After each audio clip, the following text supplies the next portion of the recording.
And the reason that we have done this is that, of course, our party, our group, we have turned what was a minor party in the political spectrum into the majority party now in the country. And that is because not only for political convenience, not only to prepare for elections, but because I have always been of the belief that a party must stand for an ideology. Pagka yung partido ay walang ideology, ay hindi talaga lalago.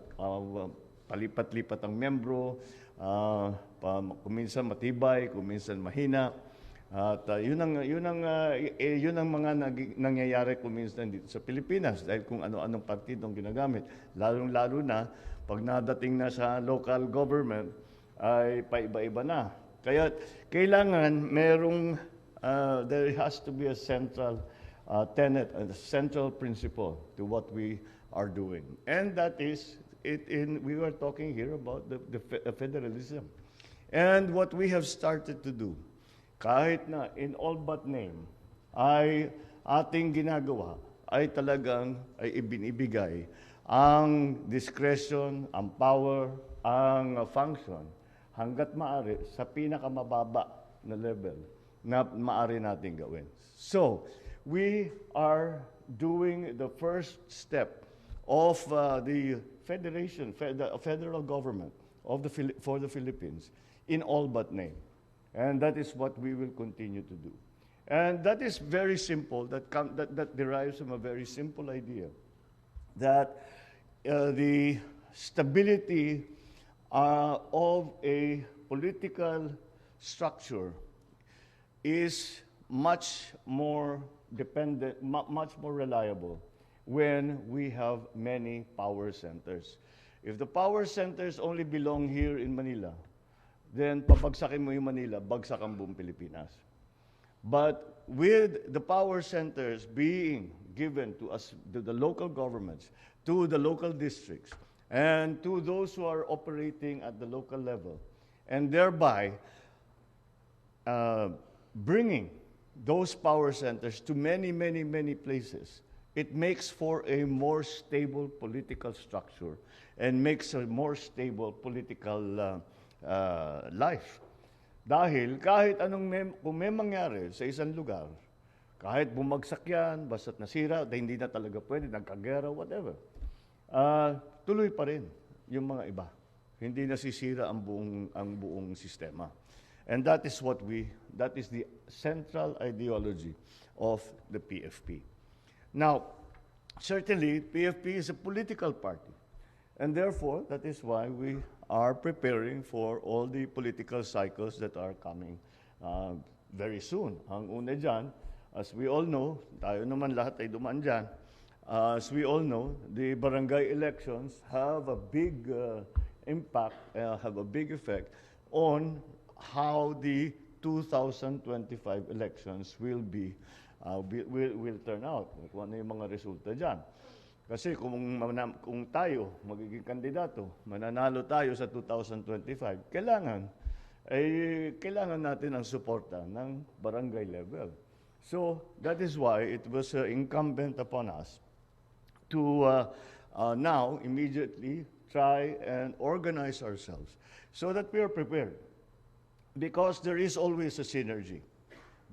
Kung meron tayong mga kasama na kailangan ng tulong galing sa partido, kung may matibay ng partido na talagang nagtatrabaho, na talagang may ginagawa, ay makakatulong yan doon sa ating kandidato. At yun ang ating mga yun ang mga ating pag-iisip. Kaya tayo na dito ngayon. And that's why we are here today. So we are trying to align the forces that we are trying to align the political forces that are like-minded political forces. And to that end, I think it is opportune time to be able to say that after this, we are going to continue to talk to other political parties and come to an agreement with them para nga patibayin natin ang husto yung ating grupo. Kahit na nag-iiba ang ating mga partido, kahit na nag-iiba ang ating tinakbuhan, ay pwede pa rin magtulungan. So, I'm sure, alam naman natin, may mga conflict dyan kung minsan. Kasi kung mag-collision tayo sa isang partido, baka may kandidato sila, may kandidato din tayo. Well, that's the sort of thing that we will have to work out. Kaya kailangan na natin umpisahan na ngayon. And that's why we are doing this.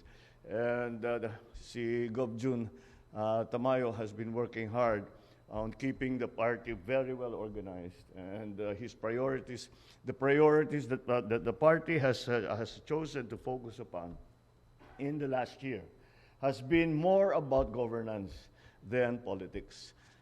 Dahil bago tayong pasok, marami tayong kailangan gawin, marami tayong kailangan palitan, marami tayong kailangan pag-isipan. So that is what we have really been trying to do. We are attempting to transform the government, to transform the bureaucracy, to transform even the thinking of ordinary Filipino citizens and our politicians. Ibayin natin ang pag-iisip para naman makaramdam naman yung ating mga kababayan ng pagbabago na talagang ang pamahalaan ay nandiyan para tulungan sila at hindi upang maging warlord, upang magkaroon ng private army, hindi yan ang ating hindi yan ang ating habol. Ang habol talaga natin ay gawin nating maganda ang sistema. And that's why the idea of federalism became very important. Because again, it is my firm belief that we really have to give ang aking laging sinasabi, which is very, very much in parallel with the thinking of federalism, is that with all the systems that we are trying to put together, what we are trying to do is to make the decision process be made in as low a level as possible. Dahil pagka nangangailangan tayo ng desisyon, dahan-dahan pa, akitin mo na yan hanggang para paabutin pa sa presidente, paabutin pa sa cabinet. Kung kaya na ng governor, kung kaya na ng congressman, sila na mag-decide. Sila naman nakakaalam. And I suppose that comes from my experience in local government and also in the legislature. So that I think is that unang-una mas mabilis ang proseso. Kasi mag-aantay, taas 6 na buwan yan bago bumalik. Pagbalik, iba na itsura kaysa yung pinadala ninyo. Alam natin lahat yun. So that's why that is what we are trying to do. That's why we still hold dear to everything that we do. The central principle that we give the functions and the powers we allow functions and powers to be exercised at the lowest possible level. Siyempre, pag national, kailangan dito sa central office, dito sa palasyo, sa mga cabinet, tayo mag-decide. Pero pagka naman, maari na sa regional level, maari nang pag-usapan ng mga governor, ng mga congressman, kayo bahala. Yun ang ating central principle. Kaya yun ang ating sinusundan. So, anyway, I'd like to welcome everyone. I just wanted to say that this is hindi kasi ako sang-ayon dun sa mga marriage of convenience sa political party na nangyayari sa atin. Kaya't nagpapaliwanag ako, hindi ito partido para lang dahil wala ka mapuntahan na partido. Dahil meron tayong paniniwala. Meron tayong hinahabol, meron tayong hangarin para sa ating bansa na pagandahin ang patakbo ng pamahalaan. At sa ganung paraan ay mabigyan natin siyempre ng tulong. At lalo na ngayon na nagkakagulo, kailangan natin pag-isipan ang mga strategies. Pag tinitignan natin, halimbawa ngayon, tinitignan natin yung presyo ng bigas. Lahat ng lugar ay ibang sitwasyon. So again, sinong nagsasabi sa atin what that situation is? Mga lokal. Hindi lamang mga politiko, kundi pati yung mga ating mga government workers, yung ating mga scientists na kung ano-ano na nag-aaral ng kung ano-ano na kailangan natin kung paano kailangan natin gawin. So I take the time to go through that so that we understand that this party stands for something. And we will continue to stand for that. And now that you have joined the party, we welcome you because we have now a bigger group who is continuing to work for the advocacy of improving the government bureaucracy, of improving the power situation in the Philippines, in the sense that we are trying to make our political system as stable as possible. Mga political theorists yan silang nagsasabi na talagang kailangan ikalat ang kapangyarihan. Huwag natin ilagay sa isang lugar. So that is what we are trying to do, and I'm very happy that we are at the beginnings of this organization of our party, that we are at the beginnings of our dealings, not only with our own party, but also with the other political players who are on the scene. Kaya patitibayan natin ng husto dahil mayroon talaga tayong ipinaglalaban. Kailangan natin ng maraming kakampi, kailangan natin ng lahat ng tulong.